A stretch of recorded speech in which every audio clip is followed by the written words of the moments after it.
I thought it would be actually really effective, maybe for our listeners out there, those who are already in this space and those who are not in this space, to tie back to what business principles translate to this NFT space, and really how we got a masterclass, for lack of a better term, on display with a recent interview that you and I stumbled across and consumed, with Shaquille O'Neal. Uncompromised, we uncompromised.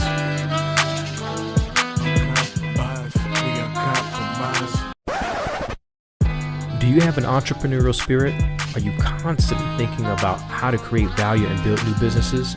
Are you trying to find innovative ways of doing business to replace old, outdated ones? If so, then this is the show for you. Hosted by me, Jimmy Gonzalez, and Devon Watts, two business startup coaches armed with the knowledge that financial independence equals social independence. And our mission is to help you not just start a business, but scale it and keep it by providing the X's and O's of business creation and expansion. So join us as we share our experiences, tell stories of entrepreneurial success and failures, and break down lessons learned from sports entertainment. But don't worry, this is not a sports podcast. This is the Uncompromising Entrepreneur Podcast. Welcome back to episode 81 of the Uncompromising Entrepreneur Podcast. This is a show where we teach you what it takes to pursue purpose, create profits, and build a legacy. I am Jimmy Gonzalez Jr., also known as Coach Jimmy G. I'm joined by my co-host, Devon Watts Jr.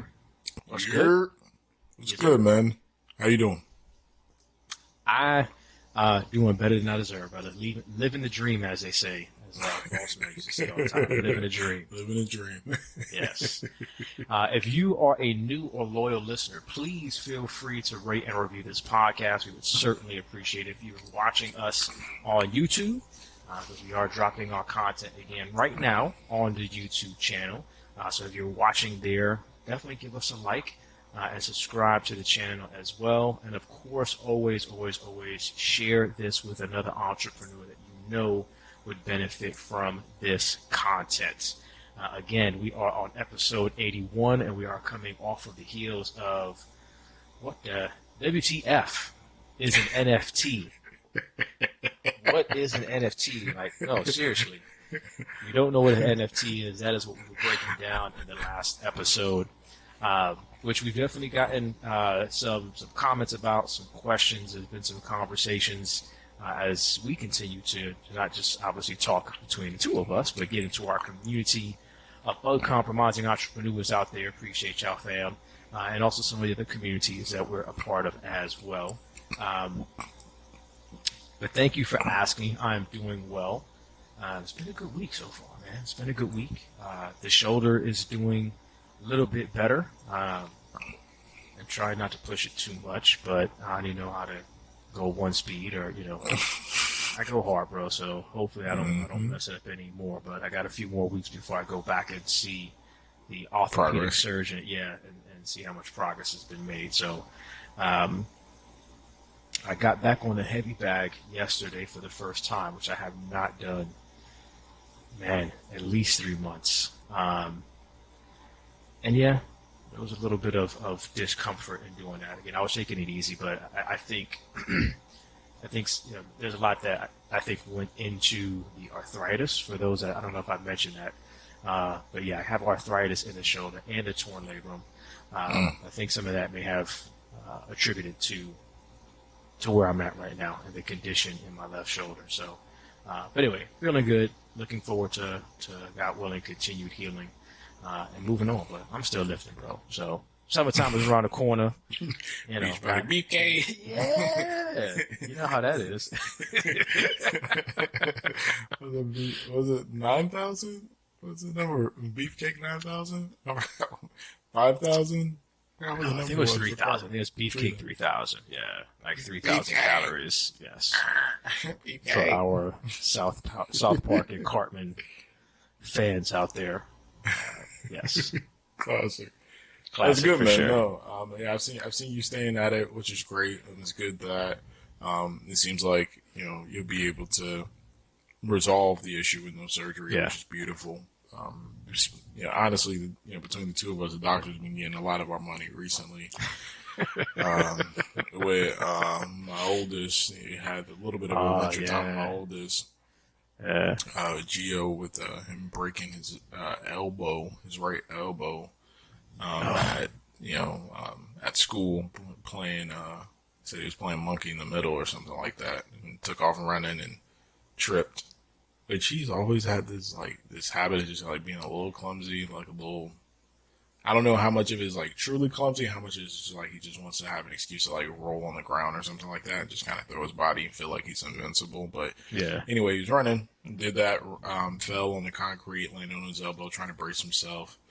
Over the course of maybe about 2 or 3 days, it took us to get it diagnosed, get the X-rays, get to the hospital, get to the orthopedic, actually get it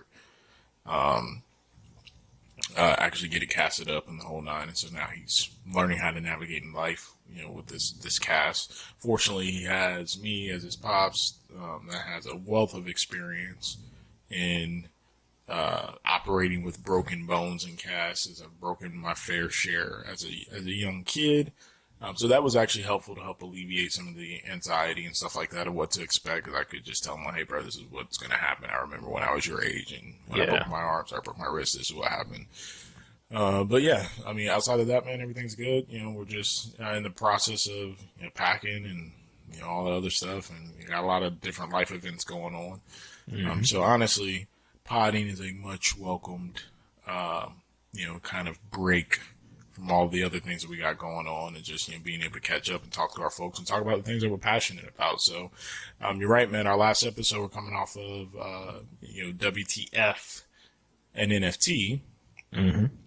Because we knew that we've been spending a lot of time kind of talking about the fact that we're navigating and learning about this space, from an investment perspective, from a business perspective, from a creator perspective, all of those things. And it dawned on us that we haven't really sowed enough seeds for our community in terms of introducing you all to what what NFTs are specifically, how they work, and just kind of giving you the foundational knowledge so that you can understand why us and the business that we're in of helping entrepreneurs, helping creators, helping solopreneurs unlock the value of their skill set and build businesses, why we're spending so much time studying, consuming, learning, living, breathing in these spaces. What we didn't share with the community here recently is that we actually, over the course of these past couple of months, just from learning and navigating and understanding that, when you have a NFT project, you're starting a business. And so there's a lot of our small business competencies that translate well into this space. We've actually been able to ink our first, major consulting deal with a project for a well-known artist, and as they start up their collection, as they spin up their collection, and so that's been consuming a good portion of our time as we've helped to provide the necessary kind of business disciplines and just kind of rigor for that project to really help it operate like the business that it is.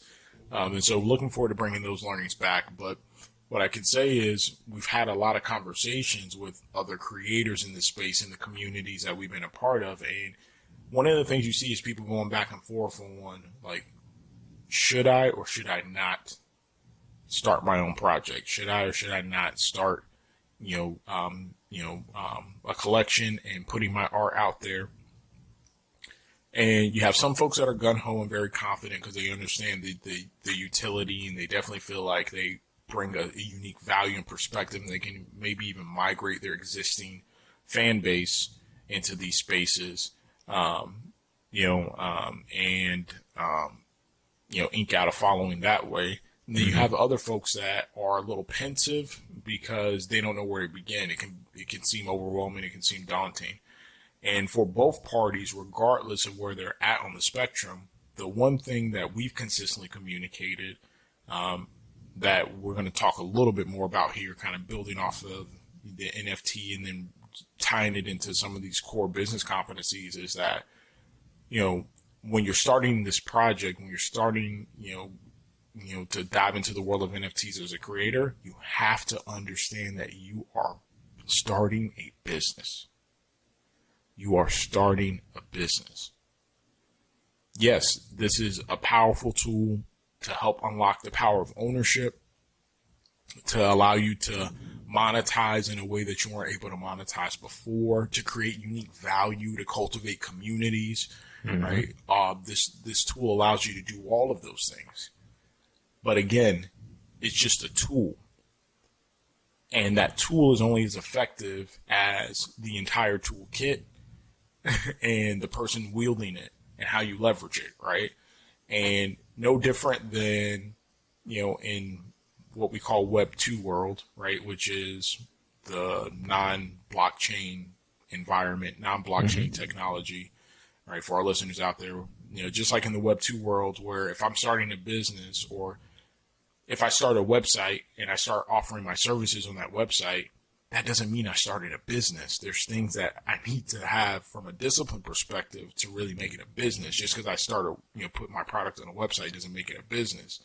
The same is true in Web3 world, this blockchain world, where just because you mint your art to the blockchain and put an Ethereum price on it does not mean you started a business, right? You have to have these business rigors. And so I thought it would be actually really effective, maybe for our listeners out there, those who are already in this space and those who are not in this space, to tie back to what business principles translate to this NFT space, and really how we got a masterclass, for lack of a better term, on display with a recent interview that you and I stumbled across and consumed, with Shaquille O'Neal.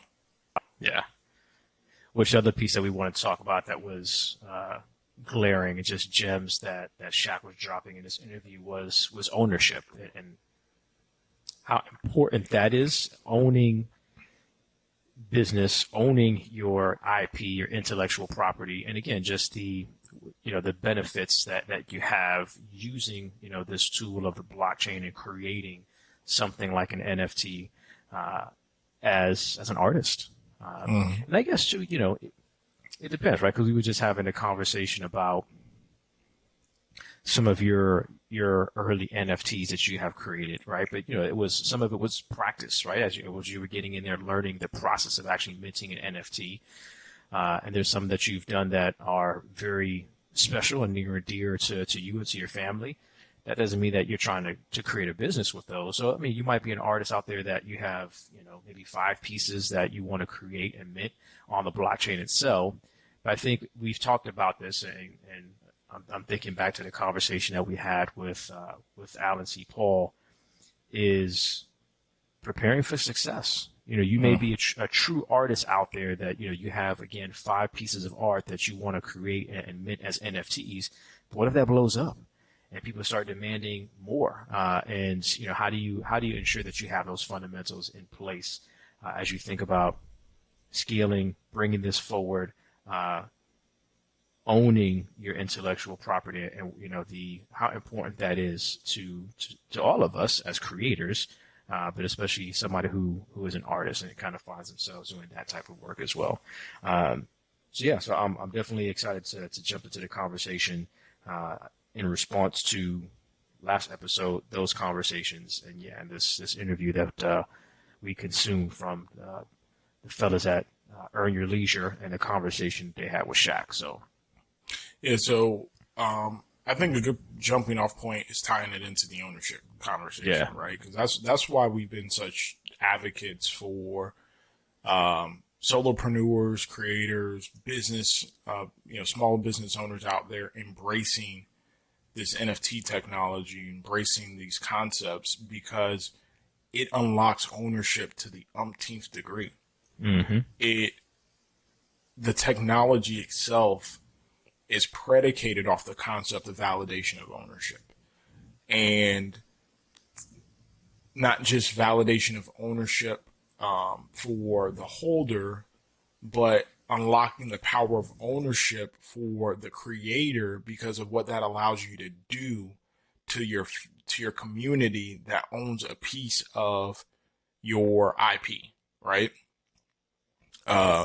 We've drawn comparisons to this, like, giving out, a share in the stock being you in your business or your a creative property or whatever the case may be. But really it's a way to validate somebody's, ownership, authentic ownership to a piece of, property, whether, property, entertainment, art, whatever you want to call it, that, may give them access to additional perks for the community. Okay.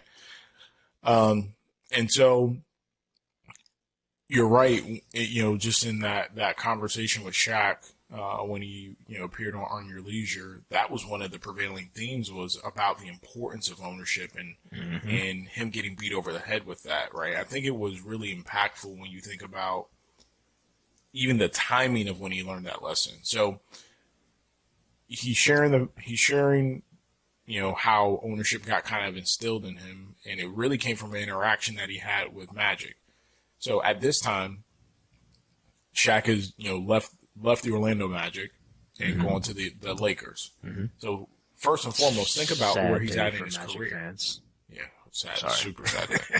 Super sad day. But think about that though, right? He had already been in the league maybe about 5 years at that time. Yeah, I think about 5. Yeah.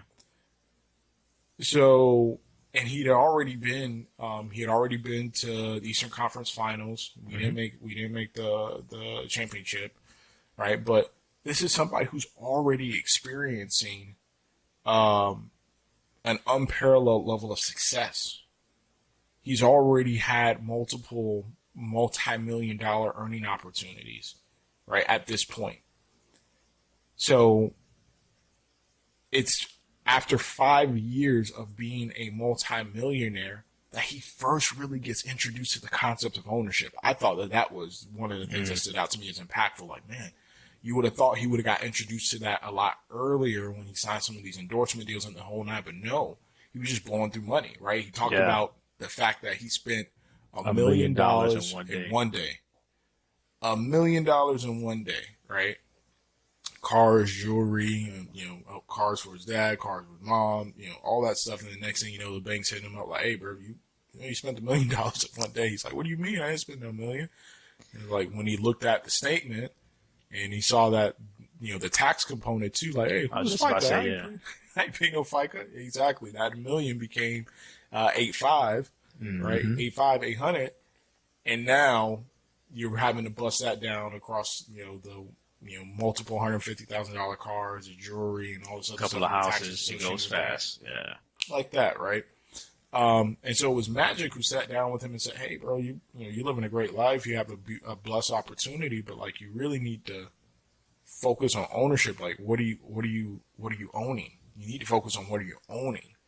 And I thought that was so impactful, especially because, Magic was a trailblazer, from that perspective of ownership. I shared, with you that I've been, watching the, mockumentary, if you want to call it that, series, the limited series on HBO Max, Winning Time, talking about the rise of the LA Lakers in the 80s when they really became Showtime, right? This is when Dr. Jerry Buss took over and Magic came and, Kareem was already established and all that good stuff. But even through there, you start to see the seeds being planted of the value of ownership, the power of ownership of Magic. And he was really a trailblazer in the league from that perspective of being a brand outside of the court and starting to find multiple ventures so that he could maximize his lifetime earning potential and it just kind of really being an entrepreneur. And so I thought that was just like so impactful that's the person you get the lesson from, right? Yeah. Of all people, that's the person that you end up getting the lesson from, is on ownership, and how that conversation really kind of set Shaq on the course where he's at right now, where Shaq has multiplied his earnings, his net worth, multiple times, like X number of times, post basketball life. He's made more outside of basketball than he made on the court. And actually through this interview, we found out a couple of other examples of folks that he looks up to that have been able to do that on even a much larger scale, right? Mm-hmm. But I just thought that was so impactful, like how pivotal that conversation about ownership from Magic Johnson, of all people, the trailblazer of ownership as an athlete, was for him, and kind of, how he approaches business today. Yeah, and how he's really taken advantage of that, right? So ownership, I think one of the earlier examples that he gave was, as he, I'm going to rewind a little bit because this is important too. One of the points that he made, which we talk about, right, in research and studying, is like he truly started to learn more about business. At some point went back and got his master's, but ensure that he was putting himself in different spaces. He talked about the tech industry and going to conferences and stuff like that, and being able to learn and listen to what these super smart people are saying, what they're talking about, getting ideas from individuals. But somebody approached him about Google and this idea, that they had, obviously very early on. And, that was something that he invested in, right? So from a stock perspective, he was owner there. But as he continued to grow in his career, like I didn't realize, man, obviously, if you know Shaq and know a lot of the commercials and businesses that he backs, he talked about JCPenney. He talked about, what was the other company? It was JCPenney, Forever 21, and then the rights to Marilyn Monroe, and, that intellectual property. Dude is all about ownership. He talked about Ring and learning about Ring and realizing that, hey, this is a really good product. It's more affordable than some of the other companies and what they're offering. And again, thinking about his people, thinking about his community, and how can I help bring something that is more cost effective to my people. But in doing it, like, nah, I want, X percentage, and, I'm going to do some commercials. So again, he's just brokering these deals, but in some form or fashion, whether it's through stock or actually owning a piece of a company, he's really amassed not just wealth, but again, ownership in multiple brands and multiple companies, which I thought was super surprising, just not knowing the extent. He talked about Papa John's. That one is that's one that's a little bit more out there because of what happened with the previous owner of Papa John's, and the controversy and such. But Shaq went in there, and we'll get into this too. His collaboration and the people that he had in his circles allowed him to be able to broker a deal that way, and also have ownership and a stake in a company like Papa John's. So, yeah, man. One of the things, like, even that was prevalent, like in the Papa John's example, but also like just kind of the Ring example, and kind of all these other ventures before, is tying back to one of the principles we teach, entrepreneurs, small business owners, when we're, taking them through our Purpose of Profits, program, is the importance of defining your purpose. Mm-hmm. And it was very early on that Shaq found clarity in his purpose from an entrepreneur perspective, what his core belief was, which was, if it makes things easier for my people, for people from my background, my culture, my heritage, to be able to partake or have access, then I'm going to invest in it. And that's what I'm going to build my business around. Right. He talked about how, and I didn't know the origin of, how his shoes got into Walmart. Right. But he talked about that story, about how he initially had a large deal. He was signed with Reebok, I believe at the time, like major shoe company. So his shoes were going for, $100, $160, $180, $200 a pop. Coming out, from Magic Arena, and one of the fans out there is a mother, and she's giving it to him. Hey, it's wrong what you're doing to these kids, as parents, like, it's wrong. Your shoes are too expensive. These kids look up to you. They want to have this, but nobody can afford those. And he's like, hey, man, I'm sorry. I don't make the prices. I don't set the prices for the shoes. It's, the Reebok does that, but, I got some money in my pocket. Like, Yeah, here, try so to you break can off buy. something, slapped it out of his hand. I don't want like, that. Yeah, I'm not looking for no handout, bro. I'm looking for you to think about the message you're sending to these children, right? And then that's where kind of he got clarity on his passion, on his purpose, because he said, man, that set with him. He's like, she's right. I remember what it was like being a kid that didn't have, maybe didn't have a lot. And it's not that you don't want to wear $20 shoes. That's, I remember him saying this clearly. It's not that, kids don't want to, pay $20 for shoes. It's that they don't want to wear shoes that look like they cost $20. Correct. Right. And so that's where he said, okay, my deal with Reebok is done. I'm not going to re-up. I'm going to do my own brand and my own line, but I want to broker a deal with Walmart. I want to have the price point be around $20, $30, but they're not going to look like they're $20 or $30. And yeah, these kids will still get clowned a little bit just because that's how the nature of the beast is. But there's going to be a lot more folks that are going to be able to afford the shoes of one of the biggest stars in the NBA at the time, right? And be proud of the quality and the look. And he's like, yeah, I wasn't outselling Jordans when we were head to head in foot action, but I've done over 400 million. It was 400 million units, right, in these shoes, right? At this price point, it's $20, right? And so that was my guiding principle.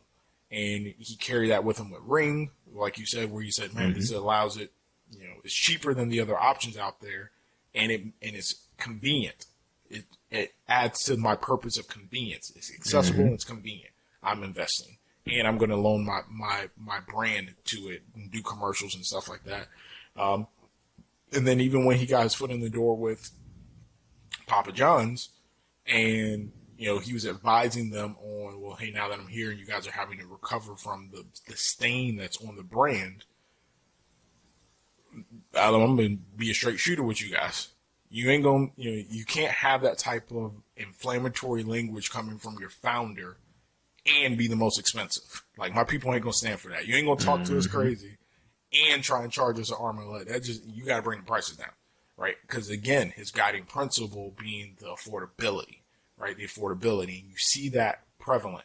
Man, the story about him getting insurance with General. So it was lost on me. I never understood. Like, why the hell is Shaq shopping these General? He's just taking any deal, right? Like, that was really me. Like, man, shit, you can hire Shaq for anything.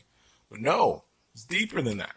There really is a purpose to all these moves and a history to all these moves that he's made, for sure. Yeah, bro. So, like, for our listeners out there who may not be familiar with why Shaq, has a relationship with the General, it's because when he was in school, when he was at LSU, he wanted to buy his first car. He was a junior. He wanted to buy a whip, right?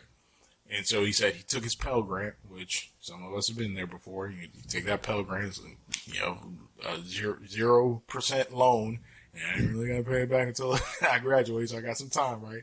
So he took his Pell Grant. He said, "All right, let me get some of my Pell money, right?" And it was like the car was like $1,500 or something like that. He had like $1,800. 1,800, yep. And so he's like, yeah, it's a little bit of a hoopty, but it get me to and fro. My first car, yeah, man, I want to buy that. Dude said, all right, cool, yep, 1,500, you got 18, all right, cool, but I need proof of insurance. Which I was like, well, what is that? Proof of insurance. Like, he's like, well, you need insurance. You need to be insured before I can let you leave here with the car. And so Shaq went to go look for insurance, and he got the rates that young male under the age of 25 would get at that time, which is a high rate, right? And he came back. He's like, hey, man, I can't afford insurance. Somebody's going to insure me. So, like, I need my money back. I can't buy this car. I can't buy this car. Right? And the guy said, well, hold on. Have you checked out the General? And I had no idea that the General had been around that long, but the General offered extremely affordable insurance and accessible insurance. Again, affordability, access, right? Accessible insurance for young kids that made it feasible for Shaq to be able to get insured and be able to get his vehicle and be able to pay his insurance. And it wasn't going to be, $200, $300 a month or anything like that. And so because of that, he said, because of them looking out for me back then, when I got an opportunity where I could lend my brand, I built this reputation, and it aligned with my purpose, my passion around affordability, accessibility, I was going to look out for them the way they looked out for me. And that's why you see me in these general commercials. That was just so impactful, right? So that's a great example of how understanding your purpose can provide clarity in the moves that you make. And that even when you start to diversify, maybe your revenue streams or opportunities, it's still all rooted in your founding purpose, your founding principles. Like in this instance with Shaq, affordability, accessibility, whether it was car insurance, whether it was pizzas, whether it was shoes, right? It was still coming down to those that same purpose, those singular purposes. So that's why we stress that so much with our entrepreneurs out there, having clarity and purpose, because that clarity and purpose will help you navigate these decisions as your business grows. What I also really appreciated about the Walmart story and just those decisions that he made was also, we've talked about this, right? It's creating your own lane. And I think that's another really awesome thing that creatively this NFT space and just the blockchain itself gives you that opportunity to truly create your own lane. So getting back to his shoe deal and Walmart, he knew, again, if I'm selling, these shoes that I have with the deal with Reebok, right, and they're in Foot Locker and all of these other typical shoe stores, he was going up against the Jordans and Kobe's and whatever other shoes, but he knew, okay, if I create this shoe that's all mine, and we can get that too, with a logo he designed and that he owned, but I'm going to be the shoe being sold in all of these Walmarts. Like, there's no competition. So forget trying to just like stay in my lane. I'm going to create a whole new space for myself, which again, between that and the affordability allowed him to sell as many units as he sold over time. And I think, again, that was just another good example of creating your own space, and being the leader in that space. And again, with how early this technology is, and creatively, when you come to the table with different ideas, it truly gives you that opportunity to have complete ownership of your intellectual property, and again, to create a space for yourself that is like no other, and to be a leader. You know what I mean? Which is important with so much noise and so many people out there with very similar ideas or concepts, which is cool, because if you can still be the best, then that's great, right? But it's also great, again, to create a whole different, forget a whole lane. I'm creating a whole new highway, my own pathway, and blazing this trail for myself and for my team and our business and what we're trying to do. So another thing that I think is super beneficial about NFTs and the blockchain itself. Yeah, absolutely, man. So, we talked about ownership. We talked about clarity and purpose. What I also appreciated too, just kind of hearing him walk through how he navigates some of these business ventures, right? And you touched on this a little bit. Is he gave a perfect example about the power of collaboration. So going back to kind of his Papa John's opportunity that he was able to broker, and for those that have been rocking with us for a minute, we've talked about this extensively. We've done a couple of different episodes just talking about the importance of collaboration, understanding the team that you're building, the whole nine. And this is a great example of how that power of collaboration can actually open up additional doors for you. So Shaq shares the fact that he was looking to get into a franchise, and specifically Papa John's, prior to kind of the controversy around the owner and the owner's views when it came to race. But they would never entertain, him being a franchise owner, him having equity, right? And so it never got done. Fast forward, the situation plays out where it comes out, the founder's views on race and, just derogatory statements. Right. Obviously the company is reeling. And then his homeboy says, hey, I need you to come with me. We about to go holla at Papa John's. Like, what? Them after all this? He's like, yep, I know, but just trust me. There's a great opportunity to, to have some influence and have a seat at the table. And Shaq mentions, that he didn't share with people what he was doing or why he was doing because he knew that there could potentially be, backlash, controversy, the whole nine. But for him, this business opportunity aligned with his founding principles, his principles as an investor, his principles as an entrepreneur. He said, well, look, I have an opportunity to potentially not just have a seat at the table, but also have a voice at the table, right? To be able to speak at that table, right? And so why would I pass that up? And so when he came in, him and his boy had the opportunity to basically run the stick up and say, hey, this is your situation now. I know what I bring to the table. I understand the power of my brand, right? And I want to talk a little bit more about brand after this, but I know the power of my brand. In order for this to work out, these are the things that we need, right? We need this, we need this, we need this.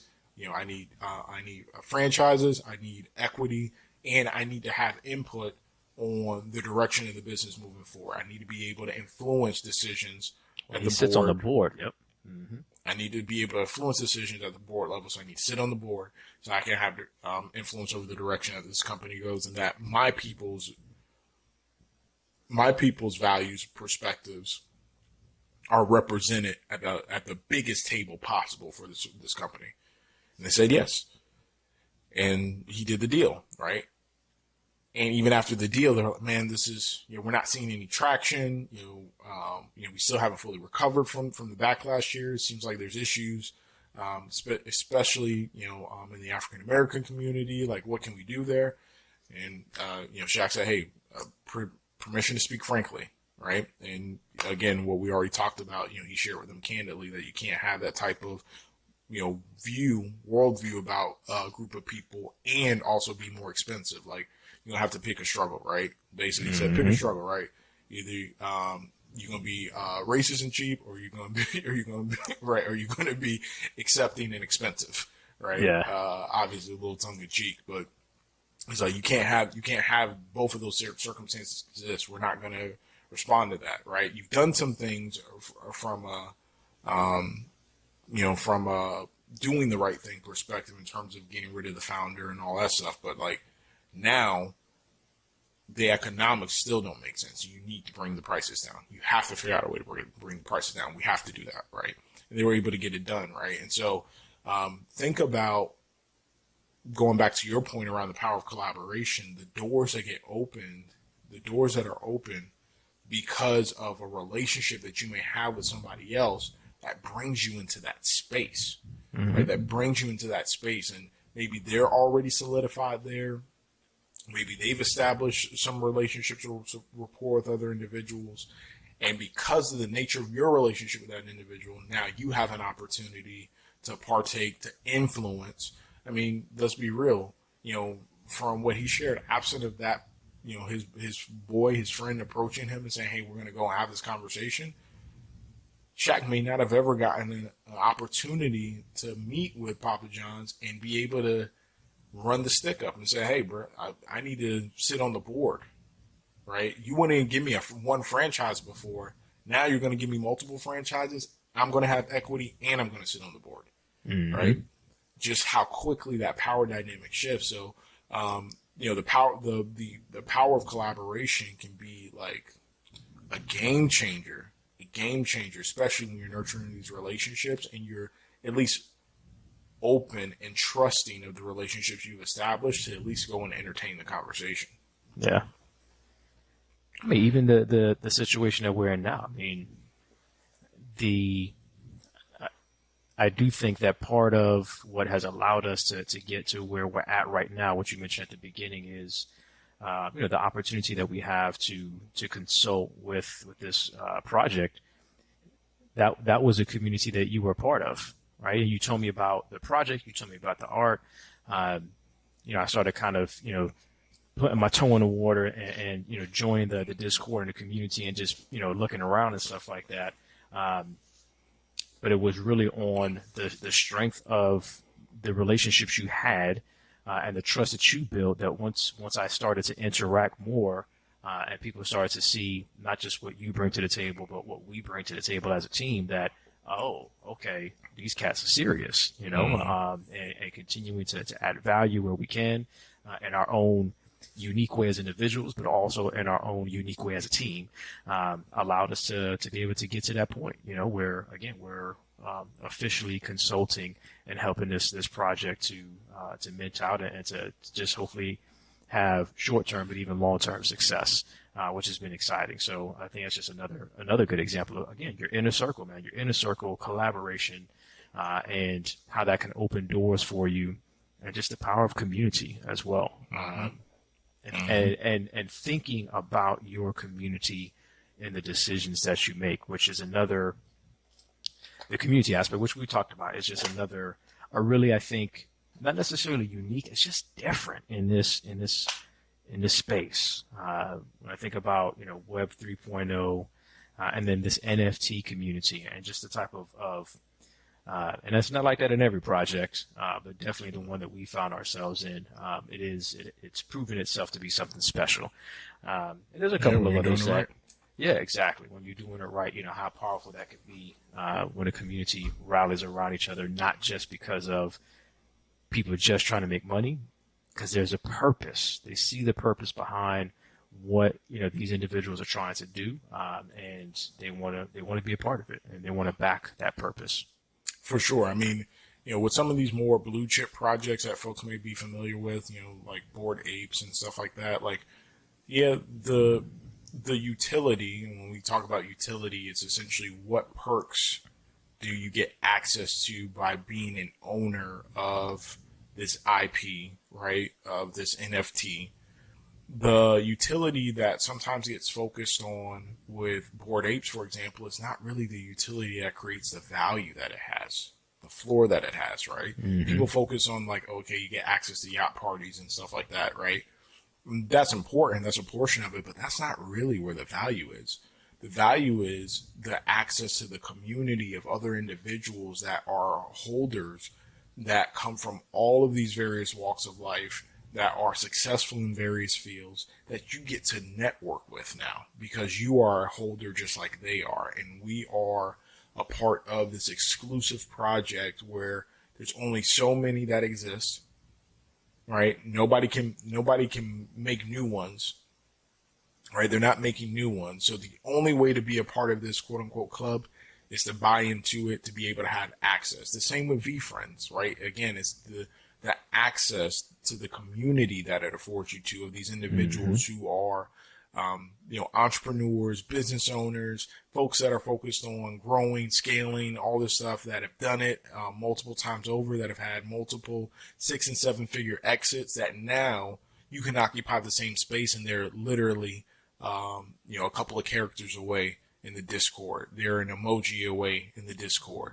Facts. And so, you know, for us in the community that you know, we're helping to consult with and serve on the project, that's where the value has come from, is the greatest utility is the community. Even the dialogue that we were having today, you know, with folks around, hey, I'm getting ready to interview. Yeah, I'm interviewing for these 2 positions. I'm really interested in this one specifically. I think I prepared well, but I don't know.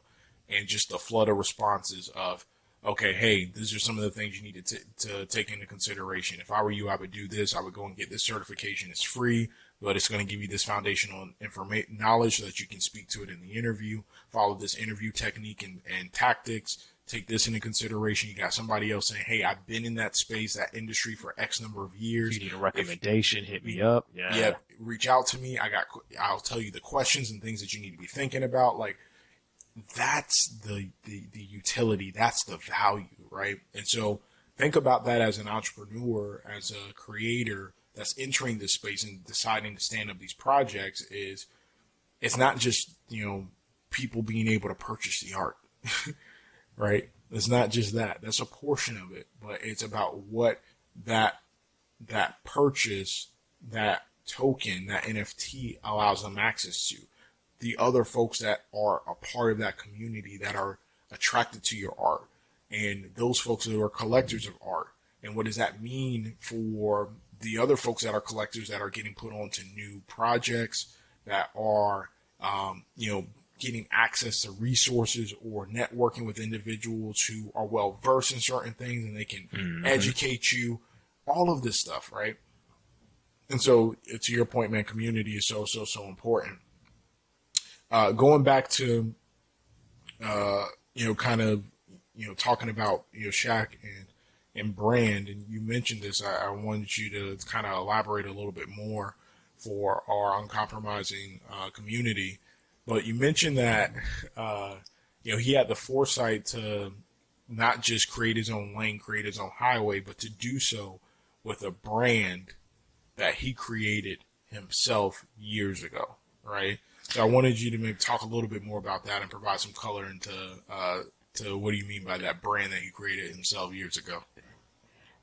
I mean, we have, I would think, we have listeners all around the world. So shout out to all of our folks outside of the United States that, again, are loyal listeners of the Uncompromising Entrepreneur Podcast. But Shaq is definitely one of those people. I think everybody knows who Shaquille O'Neal is. Dude is just, he's hilarious. The whole interview, again, he was real, he was raw, he was uncut, and just really Shaq. But this piece was interesting to me as well, because when you look at Shaq's shoes, his logo, similar to Michael Jordan's company and brand, you have the Jumpman. Mm-hmm. And Shaq mentioned this, though, that while Michael Jordan has been wildly successful and does have his own brand and his own company, it's still tied to Nike. But he realized that he wants to go a different route. So his logo that has been a part of his shoe brand for this whole time, I actually thought that came from, some image while he was in the NBA. And actually, I really thought when he broke the backboards, like they literally had to change how they make and construct backboards in the NBA because of how dominant and powerful this man was at the time. I thought that's where that came from. He tells the story about, being in a business class and having to, as one of the assignments, having to create a business plan and come up with this brand.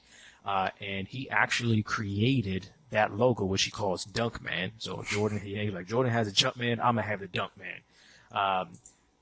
But he literally drew that and created that logo himself.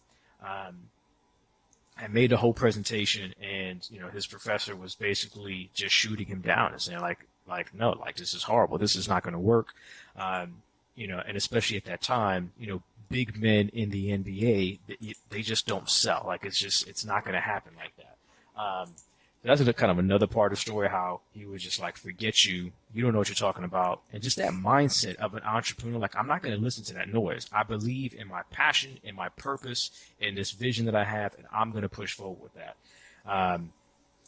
But yeah, man, he created this whole logo, again, which he called the Dunkman. And I think that's the logo piece, but within the branding, going back to what that professor said also affected him.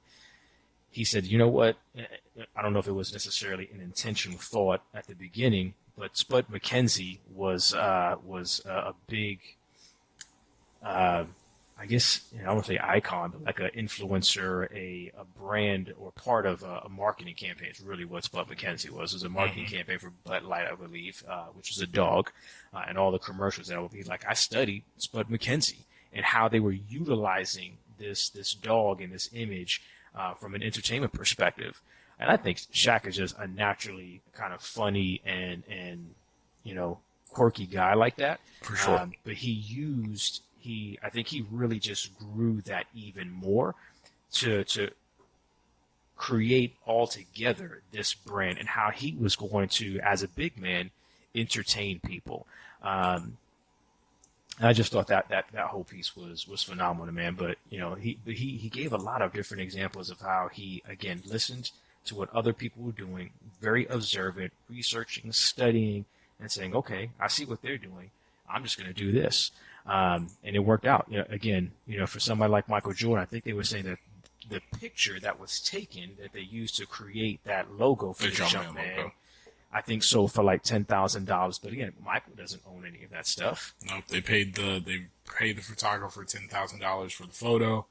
And super then, cheap based on everything they did with it after the fact. Super cheap, bro. Like, it was pennies on the dollars, bro. Yeah, for sure. Like, maybe even fractions of a penny if you want to be real about it. Paid him $10,000, maintained the IP, and like, Jordan doesn't even own his own logo, right? And so you're right, man. There's definitely some lessons in there. One, about kind of that uncompromising belief, right, that he had himself, even when the professor said, like, hey, man, it ain't going to work. Big men don't sell. And he was undeterred. He's like, well, that doesn't mean I'm scrapping this. Like, I got to solve for that now. That's a new problem. And you've heard us mention this time and time again for our listeners out there, that entrepreneurs are problem solvers. So, like, when a new problem presents itself, our instinct is to figure out how to fix it, right? How to maneuver the Rubik's Cube to the side looks like how it's supposed to, and then we move on to the next one. And so there you see, again, just Shaq's natural entrepreneurial instincts of, that's not going to work. He didn't scrap the idea. He said, okay, well, how do I solve for that, right? How do I solve for that? And just having that orientation made him open to being able to be influenced with, brands like Spud McKenzie and stuff like that, right? And gleaning what he was able to glean from that and marrying it with his natural skill set and talent of just being a big personality and being somebody who's humorous, right? So you got that component about being uncompromising from that perspective. But you also have, from a ownership perspective, like, the mindset to be able to say, like, I need to retain rights to this. Mm-hmm. And he takes it even a step further because he's built out this brand now, right? And he talks about how he eventually parlayed the brand that he built on his own to actually earn or own more brands, right? So he talked about he had built up the brand, the Shaq brand, to a point where another company wanted to come in and purchase the brand from him and say, hey, we want to have access. We want to own the rights to your brand. It's several $1 million deal, multi-million-dollar deal, right? He then takes the money from that sale and buys shares of that company so that now he's the second largest shareholder in the company, meaning that not only does he have more voting influence, but now he doesn't just own a portion of the Shaq brand, right, his own brand, but he also owns a portion of every other brand IP that this company owns. That includes Marilyn Monroe, that includes JCPenney's, that includes Forever 21. I think he mentioned Elvis Presley. I forgot about Elvis Presley. Presley, right? So now you go from owning 100% of the Shaq brand that you built, right, to owning, 30-40% of the Shaq brand, the Marilyn Monroe brand, the Elvis Presley brand, right, the Forever 21 brand, the JCPenney brand, these 5 iconic brands, right, 5-6 iconic brands, where now that's a great example of being able to diversify your income streams. Because what happens if the Shaq brand ain't hot no more? What happens if the company buys the Shaq brand and say, yeah, we off that, right? We ain't doing that. We still got Elvis. Yeah, we still got Elvis. We still got Marilyn. We good, right? Well, exactly. Like Shaq said, we still got Elvis, right? If they decide to not put any type of backing behind the Shaq brand, I'm going to be okay, right? Because I own all these other IPs. And so I thought that was just another invaluable lesson about the importance of ownership, but also diversification. Right, diversification, and he mentioned some of the folks that he looked up to that kind of instilled that. He shared he shared the story of Junior Bridgman, this basketball player. For those who don't know Junior Bridgman, if you were to Google or look up the wealthiest NBA players, outside of the NBA, like after the NBA, Junior Bridgman would be number one. And you've probably never heard of him before because he was not known or regarded for his basketball prowess. He's not somebody who's a Hall of Famer in any respect or anything like that.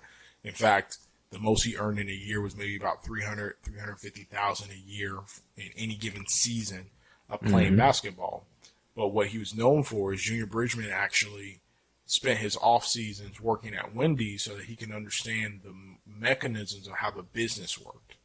And then he took his 10 years worth of basketball earnings and over that time period acquired Wendy's franchises to the point that he was the second largest franchise owner for Wendy's in the world. He took a 10 years is nothing to shake a stick at. That's really impressive in the NBA, but he took a 10-year NBA career as a average basketball player, role player, and parlayed that into a $700-800 million business empire post-basketball through franchise ownership. And that was somebody that Shaq looked up to in terms of his entrepreneurial prowess and how you can navigate effectively as an entrepreneur a life outside of basketball and multiply your earnings. You hear these stories of all these folks who are professional athletes, and the peak of their earning is during the peak of their time playing. And then after that, they lose it all. They don't have great financial discipline, the whole nine. And for some of these folks, to spend 10 years in the league is a blessing, right? So you got some folks that are getting drafted at 18, and now you're telling me that at 28, I've gone through my peak earning, and now I have to make the rest of that money work for me from 28 to, end of life.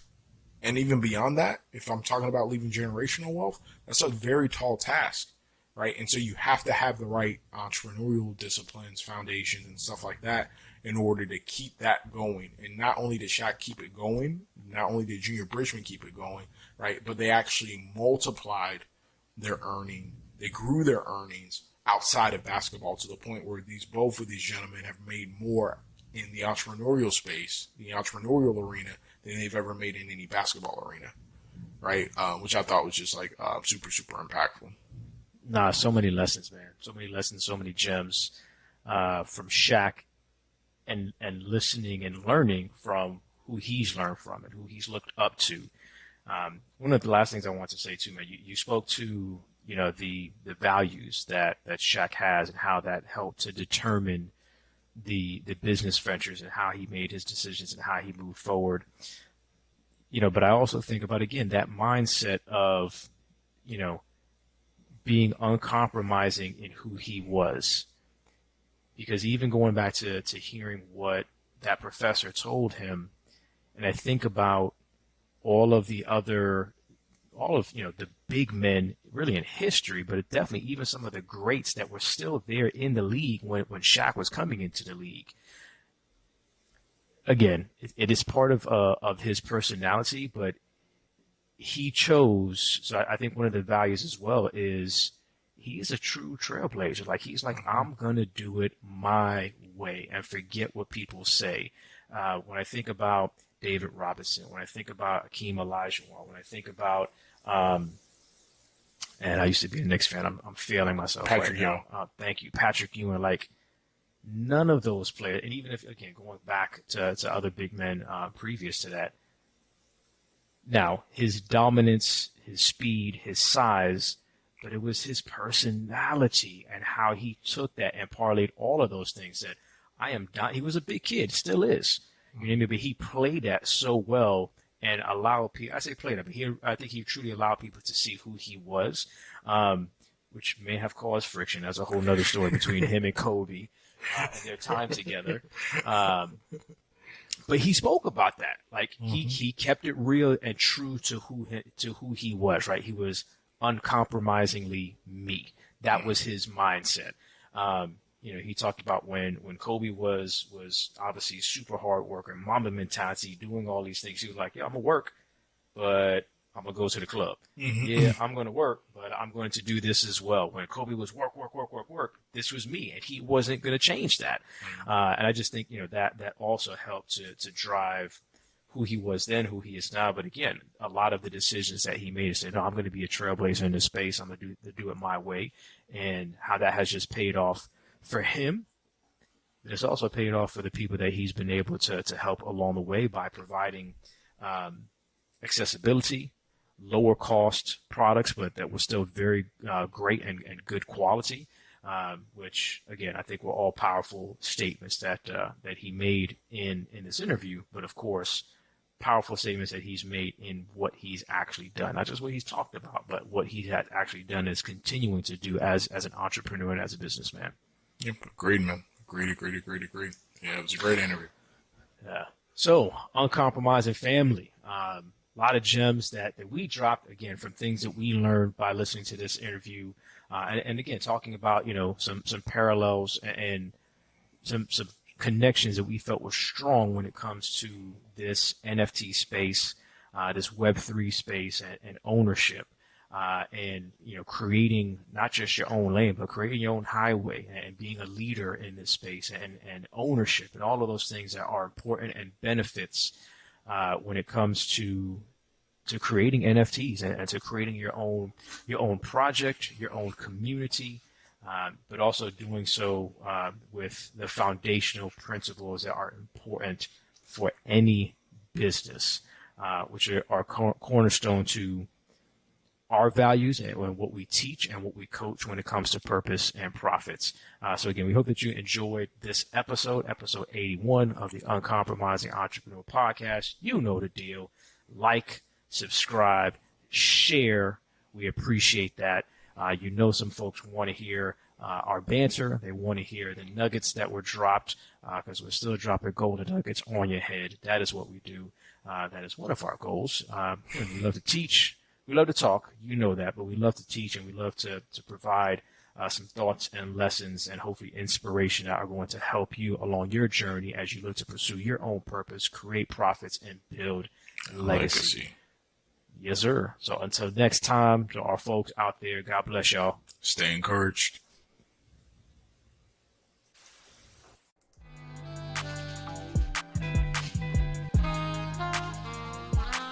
You have just listened to the Uncompromising Entrepreneur Podcast, hosted by Jimmy Gonzalez and Devon Watts. Thank you, and we hope that you pursue your passion, create profits, and build a legacy. Until next time, y'all.